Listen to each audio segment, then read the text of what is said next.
Sejam bem-vindos ao 2 para 1, podcast conjunto do Record e da Federação Portuguesa de Basquetebol, sobre o basquetebol nacional, sobre os seus principais intervenientes. Mensalmente aqui a dupla de Joões, o João Santos ao meu lado e eu, João Socorro Viegas, recebemos um ilustre convidado para falar sobre a modalidade e o seu trajeto. E hoje temos o Afonso Tavares, um dos principais jogadores nacionais de basquetebol em cadeira de rodas, bicampeão nacional pelo Alcoitão, detentor neste momento de todos os títulos nacionais, medalha de prata nos Jogos Paralímpicos Europeus da Juventude no ano passado e simultaneamente foste também o MVP da competição. Afonso, aos 19 anos, não estou enganado, já tens um currículo de fazer inveja a muita gente, não é? Antes de mais, quero agradecer pelo convite. E sim, o currículo já, apesar da idade, já está com algumas coisas e já está bastante preenchido. Espera-se que continue a aumentar, esse é o sim, objetivo, sim. claro. Olha, vamos começar pelo início. Conta-me como é que começou a tua ligação ao basquetebol em cadeira de rodas. É curioso, porque comecei há cerca de 6, 7 anos por aí. Apanharam-me a ir para os Açores com os escoteiros. Eu pratico escotismo desde os 8 anos de idade, mais ou menos. E apanharam-me, a seleção nacional lá apanhou-me a ir para lá, para os Açores, enquanto eles iam para um europeu na Bósnia. E pronto, e o meu capitão e atual capitão da seleção chegou-se ao pé de mim e perguntou-me se eu não queria experimentar. Mas aqui, assim, sem mais nem menos? Sem mais nem menos, a seco, sim. Introduziu-se e pronto. Depois perguntou-me se eu não queria ir lá dar um saltinho, entre aspas, e experimentar. E alguma vez tinhas jogado basquete? Era uma modalidade que gostavas? Tinhas alguma referência na família ou amigos? Não, eu só tinha estado no futebol mesmo. Okay. E todos os meus irmãos jogaram futsal e inclusive 2 deles ainda jogam. Mas contacto com o basquete não tinha tido. Okay. E quando viste essa proposta, o que é que pensaste ali naquele momento? Mas basquete fez-te sentido para ti naquele momento? É assim, na altura eu fiquei um pouco sem reação, porque não estava à espera de virem ter comigo diretamente e perguntarem-me e lançarem-me esse desafio, entre aspas. E eu tive 1 mês ou 2 a chatear o meu pai a dizer para ligar ao Maia, para mandar mensagem ao Maia, isto e aquilo, para ver se eu podia ir fazer um treino. Até que chegou o dia que eu fui fazer um treino. Eu confesso que eu ao início não gostei por estar a sair da minha zona de conforto, mas entretanto lá Foste habituando, não é? Foi. Portanto, disseste que só tinhas praticado foi futebol, não é? Sim. Então conta lá como é que foi depois essa ambientação. Depois desse primeiro impacto, já me disseste que não gostaste assim muito, depois como é que foi a seguir? Sente que isso foi logo no Alcoitão primeiro? Ou primeiro eu estive no Alcoitão. É logo no Alcoitão esse primeiro impacto, sim. Não é? Então recorda-me como é que foi essa evolução inicial. Eu cheguei lá com uma ideia que ia ser mais fácil do que eu estava à espera. Por isso é que eu depois também não fui muito de caras com aquilo. Engloba muita coisa. O controlar a cadeira era aquilo que eu dava totalmente à toa. Eu pouco tinha andado de cadeira de rodas, foi só no hospital e mesmo assim não é a mesma coisa que as cadeiras de jogo. Uhum. Eu não tinha controle nenhum sobre a cadeira. Eu virava e ela ia toda. Dava ali umas voltas até começar a andar em linha reta. Chegar ao cesto, não ia lá. Tinha que ser mesmo debaixo do cesto. E mesmo assim, com muita sorte, porque eu tenho vídeos, inclusive, de eu a fazer uma entrada para o cesto. Vai devagar, mas lá consegui. E por acaso nesse ainda consegui meter o cesto. Ok. Quem é que era o teu treinador naquela altura? Já te lembras? Era o Fernando Lemos e continua a ser. Ok, conheço. Falaste nessa questão do equilíbrio e se calhar até vamos começar por aí as nossas fotos. Tiveste uma vez um evento, vou passar aqui a foto e vais-te recordar obviamente dele, com a Márcia. E eu estive a recordar imagens dessa altura e lembro-me dela dizer que aquilo que acho que tinha mais receio, ou que lhe custou mais ao início, foi a adaptação à própria cadeira. Sim, porque ela tinha receio de cair. Era isso que sentias também ao início quando começaste a praticar? Sim e não. Porque eu até à altura, quando comecei, não tinha posto em causa cair. Eu não sabia que era possível sequer. Depois, entretanto, é que... Eu lembro-me que ainda fui ver um jogo antes de tudo e só aí é que vi mais ou menos. Por acaso não me lembro de nenhuma queda nesse jogo, mas tenho ainda algumas quedas engraçadas que me recordo. Não só minhas, mas também do... Mas é algo que do meu costuma capitão, acontecer com muita regularidade? É. Ok. Nos jogos é porque vai-se muito rápido e às vezes só o simples facto de subir à roda do outro é o suficiente. E depois o outro faz uma pequena rotação, que é o que eu faço nos treinos. Isso em jogo é falta, mas eu faço muito nos treinos. Há o meu capitão e ele muitas vezes passa-se comigo por causa disso. Acontece muito isso, eu faço muito isso. E sobre esse dia, do que é que te recordas? Essa experiência com o Márcio, no fundo, foi juntar dois dos principais jogadores de basquetebol a nível nacional, tu de BCR, ela de basquetebol de pé. Como é que foi a experiência? Foi uma experiência interessante, foi algo novo. Foi o facto de meter alguém que não tinha contacto nenhum com uma cadeira de rodas, ou que nunca tinha tido contacto com uma cadeira de rodas, sentar-se e jogar a mesma modalidade, mas de uma forma diferente. Em que as medidas é tudo igual, o que muda é que se está sentado numa cadeira. E tem que ser mais noção do controle da cadeira e da bola. Isso também me fazia muita confusão no início. Sabes que eu em tempos cheguei a fazer fui a um treino também da basquetebol de cadeira de rodas. Tinha um amigo que é o Pedro Costa, que não sei se ainda treina, mas na altura até foi ali embaixo em Alcântara, o pavilhão ali ao pé não foi na ajuda, foi lá mais embaixo ao pé dos elétricos, e depois no final daquele treino também me pus em cima de uma cadeira de rodas e tiveram-me a ensinar mais ou menos como é que é. Parece muito mais fácil do que é, mesmo muito mais fácil. Sendo que vocês ficam com, não sei se é uma corda, se é o nome exato, cinto. Cinto, exatamente. Que fica aqui preso na zona aqui da coxa, né? Que é o que vos permite, no fundo, ter também alguma estabilidade e ter proximidade, digamos assim, com a cadeira, não é? É basicamente juntar a cadeira ao corpo para termos mais mobilidade, digamos assim. Eu, como sou uma classificação mais alta, o basquetebol na cadeira de rodas funciona como classificações funcionais, que varia de acordo com a deficiência motora de cada um. Eu, por exemplo, sou um 4 porque só tenho a amputação. No meu caso, eu consigo controlar muito bem a cadeira com o tronco. Mas, por exemplo, um paraplégico, por exemplo, que é uma classificação funcional mais baixa, não consegue controlar com essa facilidade. Aliás, não consegue mesmo, porque não tem o movimento do tronco. Claro.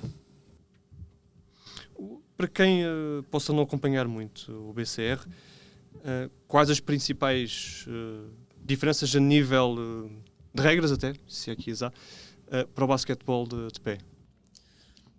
As regras não diferem, acaba por ser igual. Há uma que não há, que é o drible. Nós podemos driblar, pegar e driblar outra vez.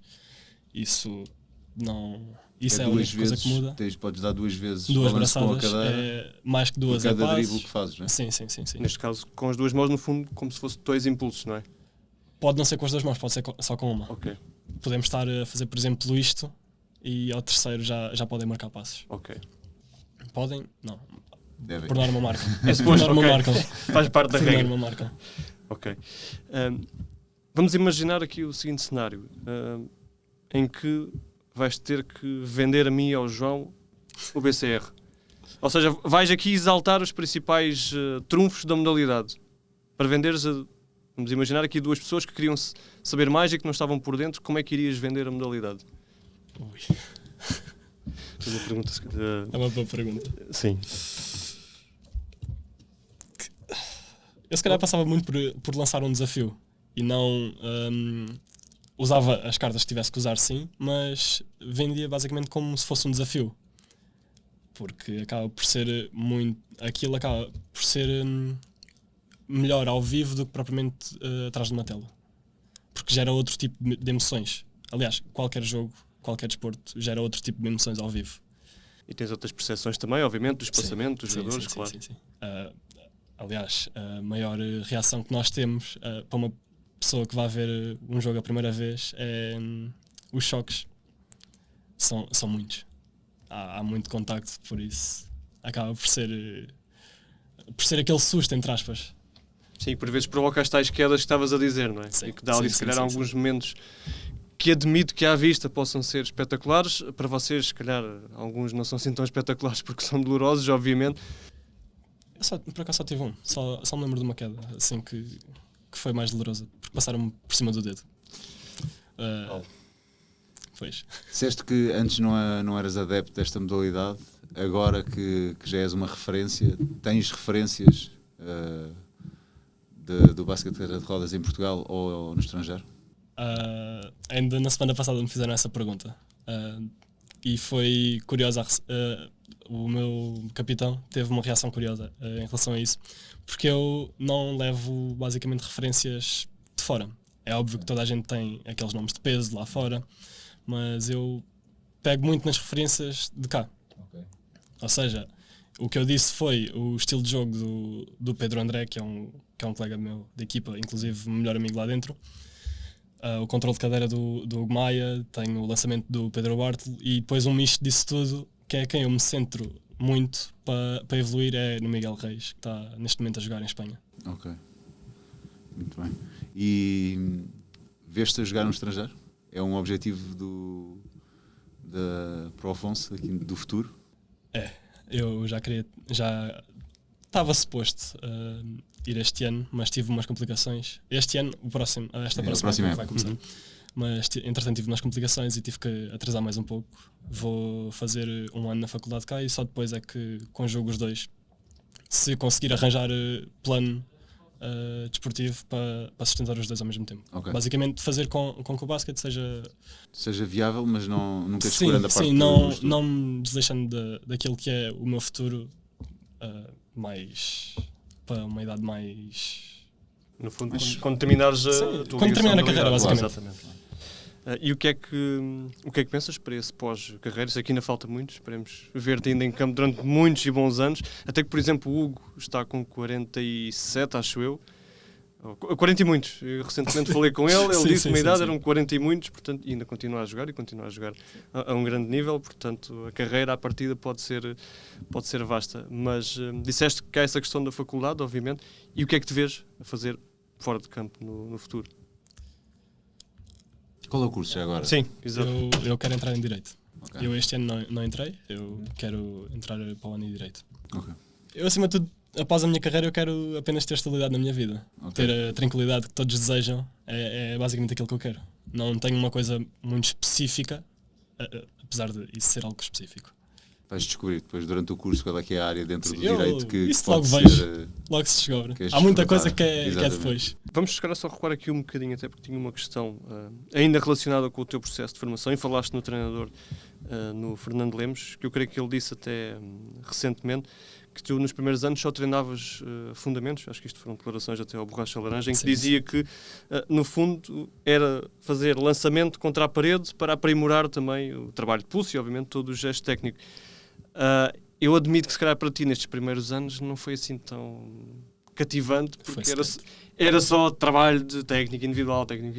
Recorda-me, era isso mesmo? Era. Tive muitos treinos à parte num canto do pavilhão, a fazer trabalho de cadeira, trabalho de gesto técnico de lançamento, porque como não tinha contacto nenhum com o basquetebol, o meu lançamento era basicamente com as duas mãos. Por isso, era o lançamento normal E esses foram os teus primeiros treinos? As tuas primeiras semanas de treino? Foram. Sabes que isso é engraçado, estás a dizer isso, porque foi exatamente igual. É uma das coisas que eu conto da minha. Eu também não gostava de basquete também gostava era de futebol. Imagina se gostasse. E as primeiras semanas que tive treinos no Maria Pia, as primeiras 2 semanas também me lembro que aquecia com a equipa, mas depois ficava grande parte do treino a fazer técnica de lançamento, a aprender a fazer passada sem drible, do lado direito, depois do lado esquerdo, depois com as 2 mãos, depois a pôr o drible, depois... E foi um bocadinho isso também que me fez gostar, porque eu até lá, toda a gente dizia, és muito alto, tu devias ir para o basquete, és bom no basquete, eu tentava jogar basquete, não percebia nem as regras, nem conseguia marcar um cesto. E depois, quando começaram a ensinar estes básicos e estes fundamentos, eu fiquei com as ferramentas para trabalhar sozinho, e foi exatamente isso que me fez depois evoluir também relativamente rápido de uma modalidade que eu não conhecia. Portanto, identifico muito com o que o Afonso está a dizer de, ok, tem que ir atrás, e esta parte fundamental do desporto, que é a técnica de lançamento, o drible, tudo o que é básico, é a única coisa que te permite chegar onde os outros já lá estão. Mas como faz aquilo de uma forma muito intensa, acabas por aperfeiçoar de uma forma muito rápida. Pelo menos foi o que eu senti. Estou-te a ouvir e estou-me a identificar completamente. Eu confesso que o que me prendeu mais também ao processo de evolução foi ver os outros a fazerem um jogo de treino e a ver os choques. Ok, gostavas daquele eu queria fazer isso.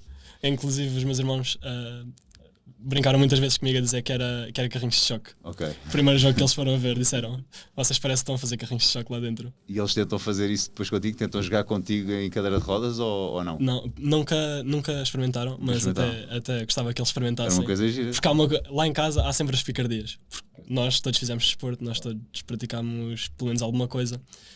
E tenho muitas vezes o meu irmão a dizer: falhaste no cesto, muito fácil lá debaixo do cesto. Não sei como é que tu falhas aquilo. E eu, entretanto, pico-me e digo: porquê é que não vais lá tu? Ou uma coisa assim do género. Tenho que fazer aí um programa de carrinhos de choque. Sim. E depois aí vais sair por cima e se calhar eles vão baixar um bocadinho a bola. É capaz. Então depois de fazer esse trabalho, e há pouco vocês estavam a falar disso e quase me fez lembrar um bocadinho a comparação com o Karate Kid, do wax on, wax off. Portanto faz este trabalho de fundo, assim meio dissimulado, e depois de repente quando vais lá para dentro de campo, foi mais fácil para ti enquadrar-te depois com a equipa do Alcoitão? Já depois deste trabalho técnico individual? Sim e não. Tinha uma breve noção daquilo que eu tinha que fazer, porém o que se faz no treino é totalmente diferente daquilo que acontece em jogo. Em jogo é muito mais intenso e não estamos à espera de certas coisas porque são jogadores diferentes. Quando estamos em contexto de treino, nós sabemos o que é que devemos esperar de cada um. Por exemplo, a mim, no estágio da seleção, por exemplo, a mim não me saltam na linha de 3 pontos. Porque não é recorrente eu meter dali. Okay. Posso eventualmente estar num dia bom, num dia muito bom, e ter uma boa eficácia, mas fora disso não é normal. Hoje em dia, dentro de campo, quais são os teus pontos fortes? E já agora também, pontos fracos, que um jogador sabe sempre também aquilo onde é menos forte. Acho que vou começar pelos pontos fracos. Tenho muita indecisão do lançamento. Nunca sei se é uma boa se estou numa boa posição para lançar ou não, ou se há alguém melhor posicionado que eu. Para mim, eu chego a um ponto do jogo que só vejo, se eu estou com a bola na mão, só vejo cesto, não vejo mais nada. Aliás, metem-se comigo por causa disso, a dizer que eu não passo a bola. E nos treinos acontece muito, eu posso estar com 3 gajos em cima e pode estar tipo 2 em cada lado, eu vou lançar. Eu só olho para o cesto, está assim. Visão a afunilar. Bom, isso também acontece com qualquer jogador também de basquetebol de pé também, portanto. Acho que eu acho que quando somos mais novos isso em parte é bom, porque dás a liberdade e os estímulos para evoluir e para arriscar e para poder errar e para aprender com o erro. Depois chegas a uma altura, especialmente quando chegas a profissional, depois tens que ter uma noção maior destas situações e vais aprendendo com esses erros também depois. Há alturas que custa cara. Há alturas. Sim, mesmo assim. Ainda estás em processo evolutivo, obviamente, até porque és muito jovem, mas o ano passado já viveste uma experiência fantástica, que foi a tal medalha de prata, que eu creio que é a melhor classificação de sempre nos Jogos Paralímpicos Europeus da Juventude para Portugal, e tiveste o título de MVP. A que é que soube? E já agora vou-te mostrar a foto, uma certa lógica de nostalgia, a foto da equipa que participou precisamente nessa competição. Para me recordares através dessa imagem o que é que te vem à memória?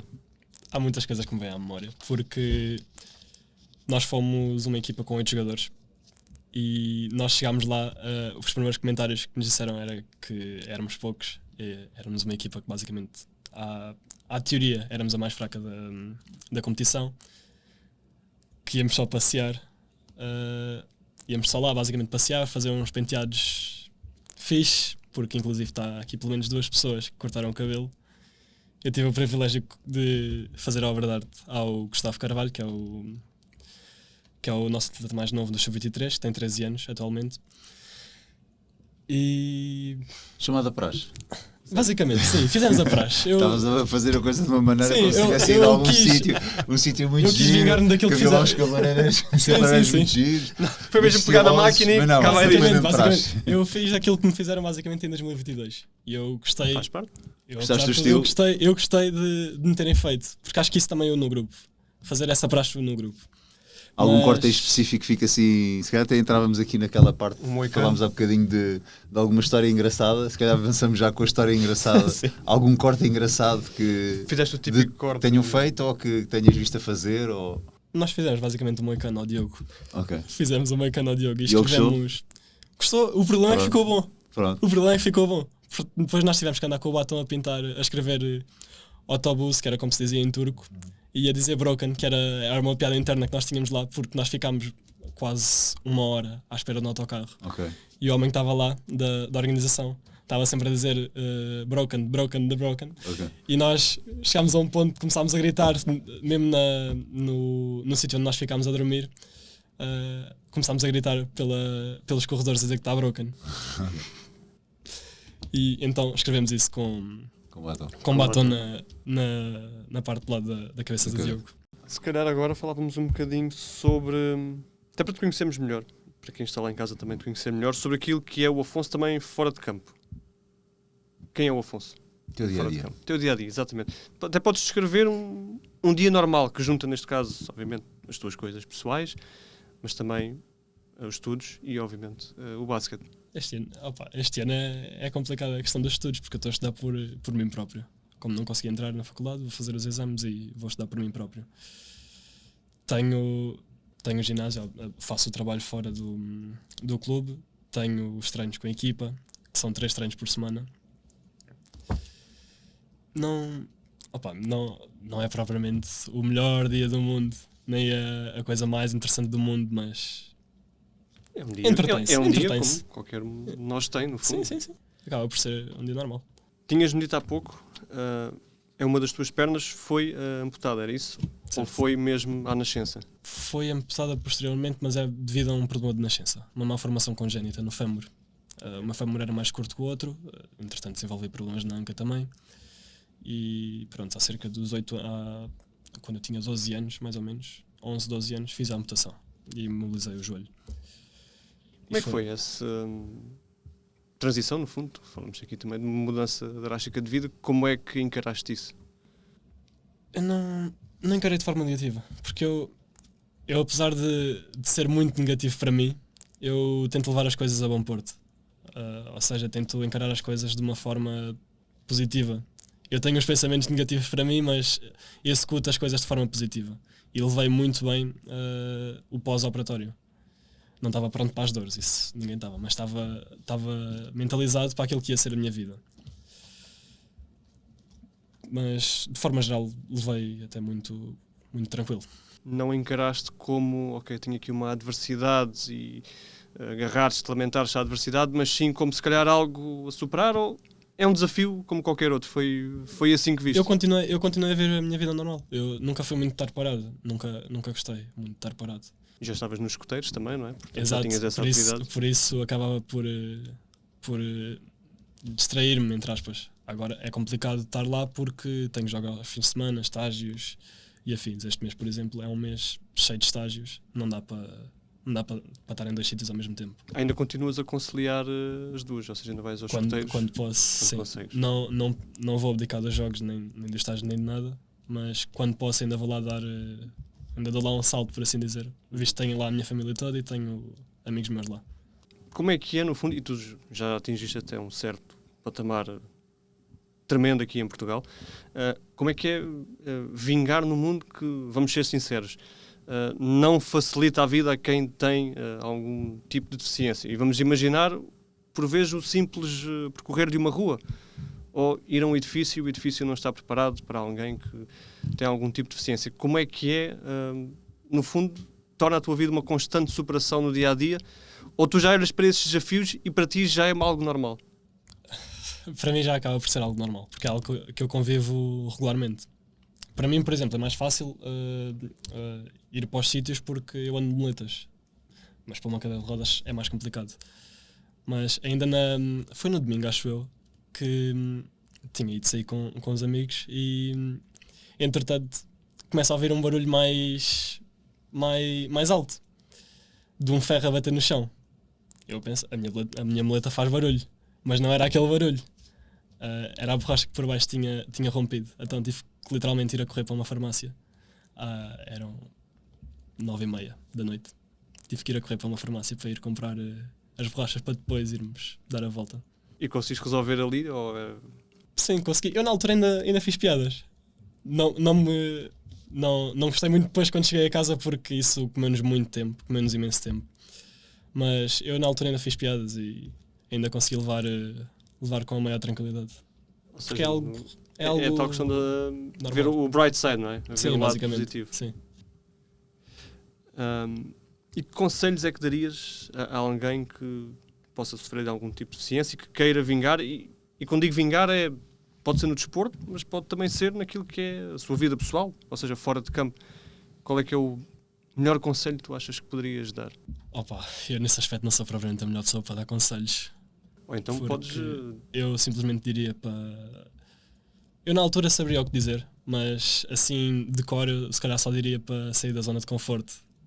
Assim como eu fiz, por exemplo, assim como qualquer outra pessoa faz no seu dia-a-dia. Tenha ela alguma deficiência ou não, acredito que qualquer pessoa saia da zona de conforto todos os dias, ou pelo menos uma vez por semana. Eu acho que só diria isso assim, mais a seco. De resto... A tua família, sentes um grande apoio da tua família e dos teus amigos em todo este teu percurso, quer a nível pessoal como desportivo, de levarem-te aos treinos ou de apoiarem para os jogos ou mentalmente, de te puxarem para cima, de situações mais delicadas? Sentes que isso é uma pedra importante nesta caminhada? É, sem dúvida. Eu este ano tive a maior prova disso. Não foram muitos jogos que a minha família foi ver, mas tiveram sempre lá. Inclusive os meus amigos também tiveram sempre lá e vão estar sempre lá, acredito eu. Este ano tive a prova disso. Eu já disse várias vezes que este ano foi basicamente um teste. Não era um teste físico nem nada, era um teste psicológico. Para ver onde é que... Foi mesmo daqueles anos que foi pegar num ponto e ver que era ali que estava a ferida. E a ferida estava justamente na minha mente. Também não sei se devia ao facto da idade ou não, mas isto era algo que eu tinha que melhorar e desde o início da época até agora eu sinto que isso melhorei. Pelo menos isso já consegui mudar alguma coisa e a minha família teve imenso peso nisso. Eu acho que aqui também há uma simbiose digo eu, que o facto de teres essa limitação que o basquete normal nós não temos, não temos que jogar de cadeira de rodas, por um lado, e aquela mentalidade que tu mostraste, ou que tentaste descrever há pouco, apesar de olhares para ti de uma forma negativa, ou não te puxares muito para cima mentalmente, até este ano, acho eu, mas que depois, na realidade das ações, mostras o contrário. O facto de teres esta limitação ajudou-te a ter essa mentalidade também? Ou seja, esse trabalho que tu tiveste durante a tua vida de, ok, estou a ter estas dificuldades, não tenho a mesma disponibilidade física que se calhar os outros miúdos na escola têm, ou não consigo jogar basquete ou futebol da mesma maneira que os outros miúdos conseguem, tenho tido estas situações de ir ao hospital ou estar com médicos, tudo mais, mas soubeste sempre dar a volta por cima e isso transposto também agora para o desporto?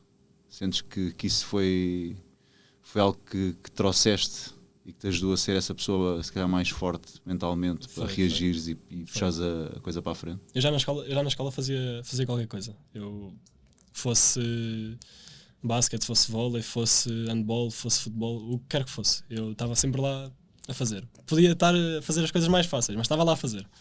E isso é que importa, pelo menos. Também acho que sim. E isso descreve muito a forma como sou. E inclusive no desporto acaba por se ver um pouco isso. Eu quando digo que tenho vários pensamentos negativos acerca de mim é justamente por não ter confiança suficiente, por exemplo, para lançar, que é o que eu no ano passado, modéstia à parte, eu no ano passado levei muito na cabeça por não lançar.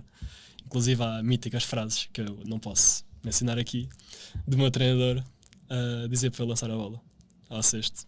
Isso é bom ter treinadores assim. Sabes que eu tenho uma história parecida também, não sei se já contei aqui ou não. Também estava, eu lançava triplos, tinha a responsabilidade de lançar muitos triplos na equipa e acho que foi um jogo com o Madrid que fiz 0 em 6 ou na primeira parte, uma coisa assim qualquer, e depois quando chegou ao 7º lançamento estava sozinho, não lancei, o treinador pediu um desconto de tempo e ficou aos gritos comigo a dizer, olha, se eu me meto lá dentro é para lançares, quando tens uma oportunidade é para lançares, se da próxima vez não lançares, vens para o banco direto. Se lançares e falhares, ficas lá o tempo que eu achar que podes ficar, mas é para lançares. E esse tipo de atitude dá-te outra confiança e dá-te outra liberdade para... Eu tive essa interação de uma forma mais efusiva. Mas aquele também foi efusivo, não foi literalmente assim. Já percebi que vocês quiseram ocultar a parte dos palavrões, não é? Foi isso. Pronto, tens que lançar, aproveita para lançar. Aquele teu foco no cesto, agora também inclui o lançar. É que às vezes é 8 ou 80. Às vezes não tenho nenhum, mas outras vezes tenho até quando não devo. Falamos agora sobre a tua carreira na atualidade, mais concretamente aquilo que foi esta época e que foi, acho que posso dizer assim, uma excelente temporada, porque além de todos os títulos que conseguiste no Alcoitão, ainda foste o jogador com maior valorização da Liga. Isto é mais um sinal de que, por vezes, o teu pensamento negativo, se calhar, não se justifica de todo, não é? Tendo em conta que foste o melhor jogador. Eu isso por acaso não sabia, que tinha tido a maior valorização. Vou acreditar que os dados estavam certos. Creio que sim, acho que estavam. Com apenas 19 anos. Exatamente. Eu às vezes penso que não tenho tanto peso assim. Eu quero-me manter, É quero-me manter matemático, está bem. Os pés no chão. Quero manter os pés é E complicado. desfrutar. Os pés é as rodas no chão, desculpa. Não, pelo menos um pé ainda fica no chão, o outro já não sei. Mas eu acredito muito nesse, que não tenho esse peso. Aliás, já disse, inclusive, uma entrevista que me fizeram, foi o Pedro Bartolo que me perguntou. Antes do Zé Pigo, ele referiu isso e eu disse que gostava de manter com os pés bem assim no chão para não haver surpresas. Por vezes é a pressão que nos consome e fazemos tudo menos jogar em condições. E já aconteceu. E sentes que jogas livre, sem essa pressão? Porque eu ouço-te a falar e eu sinto que és uma pessoa livre a jogar, que jogas mesmo com gosto e sem grandes pensamentos. Às vezes. Eu quando jogo sem pressão nota-se logo. Nota-se de longe. Agora, quando estou pressionado, como foi o caso da taça, eu estava com uma pressão absurda em cima de mim. Apesar de estar a conseguir fazer as coisas na defesa, mas ofensivamente não estava a produzir. Mas eras tu que estavas a pôr pressão a ti próprio? Não estava no meu jogo. Ou era alguém que estava a pôr pressão? Não, Eras era tu eu. a ti próprio? Sou sempre eu a pôr-me pressão a mim próprio. É curioso porque sou sempre eu. Dizem-me sempre, antes dos jogos dizem-me sempre para descontrair, nos segundos tempos dizem-me para descontrair, nos intervalos dizem-me sempre para descontrair, mas se eu não estiver descontraído comigo mesmo, não vou descontrair. Podem dizer o que quiserem. E notas nos jogos em que estás mais descontraído, se calhar são aqueles que as coisas saem melhor. Sim. É os que eu não penso, basicamente. Apenas executas, vais por instinto. É isso? Nas meias finais foi isso. Mas também O máximo que pode acontecer é perder, é pensar nisso. Vais Exato, para lá para dentro, o máximo que exato. pode acontecer é perder, o resto é fazer igual. Nem de propósito, eu acho que há uns tempos passou-me um vídeo qualquer no Instagram. Acho que foi uma palestra que o Michael Jordan deu há já muitos anos, eu acho que ele ainda jogava na altura, e a palestra era para pais de jovens praticantes. E ele dizia, tirem a pressão aos vossos filhos, porque quando eles vão lá para dentro e lançam ao cesto, vai acontecer uma de duas coisas. Ou vão marcar, ou vão falhar. Tão simples quanto isso. Não há mais nada, nenhuma consequência. Ou marcam, ou falham. A partir daqui, E o normal, o jogo segue. E o normal, estatisticamente, é falhar mais do que marcar. Portanto, não vem obviamente nenhum drama ao mundo. Não é? Pronto, isto de uma forma de... É claro que isto, dizendo desta forma, é muito simples, não é? Isto, dentro de campo o cenário é diferente, mas nesta lógica de tentarmos aligeirar quando estamos lá dentro, porque é apenas mais um jogo de basquete, no fundo, não é? Sim. O que o meu treinador diz é basicamente só não falha quem não lança. Por isso. Focamos-nos muito nisso. Como é que vês a Liga? E já agora a modalidade também, em traços gerais hoje em dia em Portugal? Apesar de termos poucas equipas, está mais equilibrada do que aquilo que estava, por exemplo, há 3 ou 4 anos. Nós este ano tivemos 5 equipas a disputar os 4 primeiros lugares para ir aos playoffs. Coisa que no ano passado tínhamos, por exemplo, já as 4 definidas.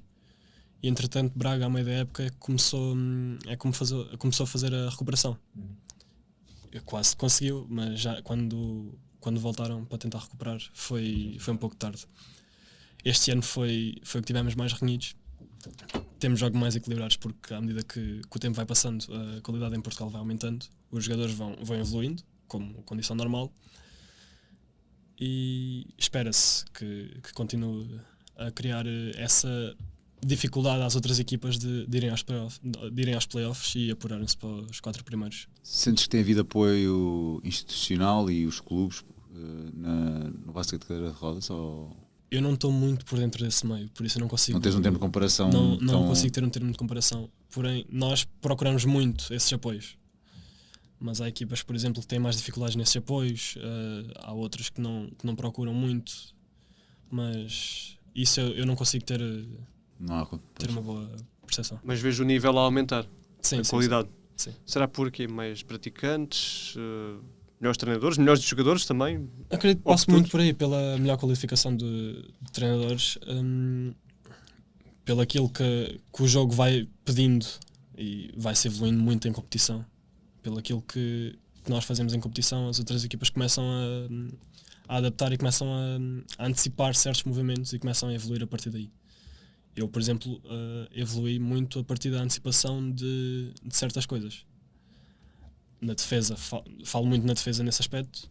Há coisas que eu via e tentava, ok, vou replicar. No ataque igual, apesar de que na defesa nota-se mais, porque eu na defesa tenho mais consistência do que no ataque. Sim, também é diferente, não é? Porque aí na defesa muitas vezes quase só depende de nós e da nossa intensidade, não é? Da nossa dedicação. Sim. E além do desempenho também a nível nacional, lá fora, foram à Eurocup 4, foi uma estreia, creio, e ainda por cima ganharam, o que significa que subiram de divisão.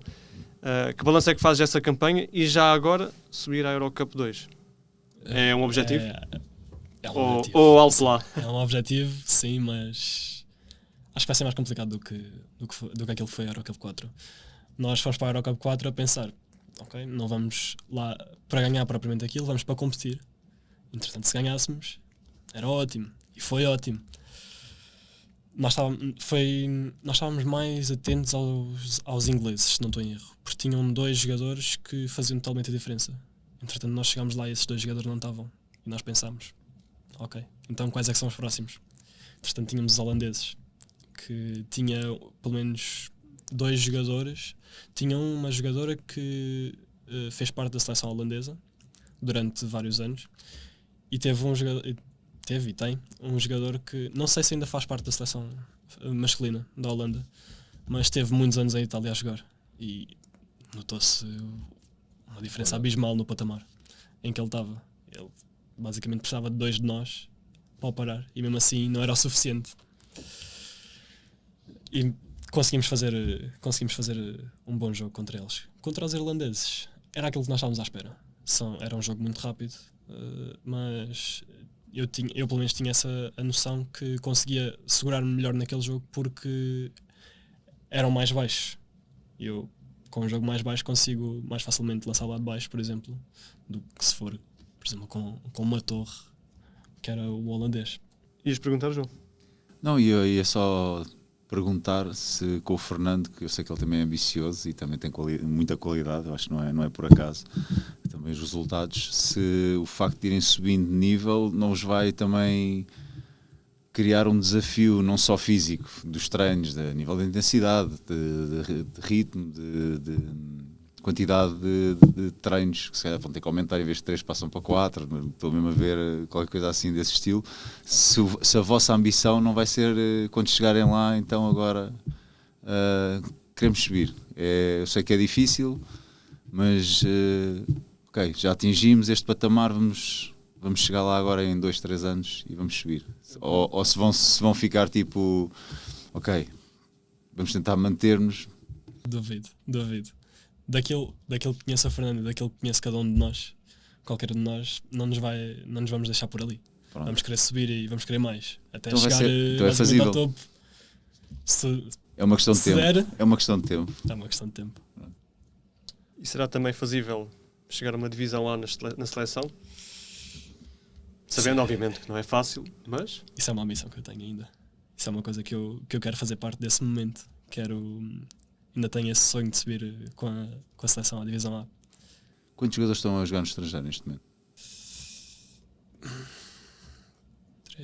3, 4, 5, 6. Não sei o número ao certo, mas por aí, 5 ou 6. Sim, ainda é um número ainda elevado. Sim.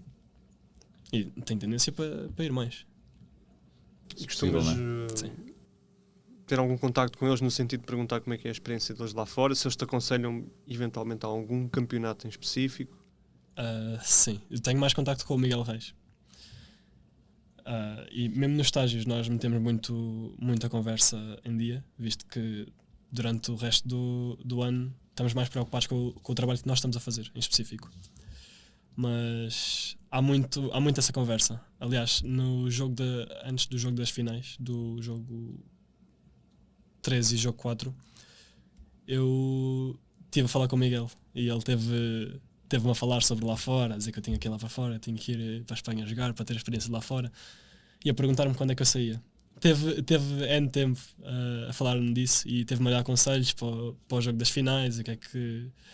Por exemplo, teve aquela tal conversa de se eu estiver aberto para lançar, para não pensar. Sim, basicamente. Estou-te a perguntar isso de quantos jogadores estão no estrangeiro, porque eu acho que isso, e já falámos disto noutros podcasts, já desta a minha opinião, quanto mais experiência internacional temos, mais fácil é de perceberes que a diferença do que tu fazes em Portugal não é tanto se calhar a nível técnico e de treino técnico ou de qualidade tática ou o que for, dos treinadores que tens cá, mas às vezes é mais a nível competitivo, nível de intensidade do treino, a quantidade e intensidade de treinos e da própria competição. E quanto mais jogadores acabas por ter no estrangeiro, mais jogadores têm esse contacto, e quando chegas à seleção é mais fácil de teres um grupo mais homogéneo e mais habituado a jogar numa determinada intensidade e num determinado nível que faz com que consigas atingir estes tais objetivos de subir à divisão A e quem sabe ao europeu. Sim, porque é onde estão as potências. Porque passa muito por onde estão as potências a nível mundial. Qualquer jogador que esteja a jogar numa divisão A, acho que está muito em Espanha, Itália, Alemanha, por exemplo. A Alemanha tem pelos relatos que eu tenho do Miguel, a Alemanha tem um jogo muito tático, a Itália joga muito individual, digamos assim, e a Espanha é um misto. É um misto, porque não é considerada a melhor liga por acaso. Por isso acaba por ser onde estão as potências todas, e se tivermos mais gente lá, melhor. Vocês para este europeu traçaram já algum objetivo? O europeu agora que se disputa em Zagreb, final deste mês e início de julho. Traçaram algum objetivo concreto já?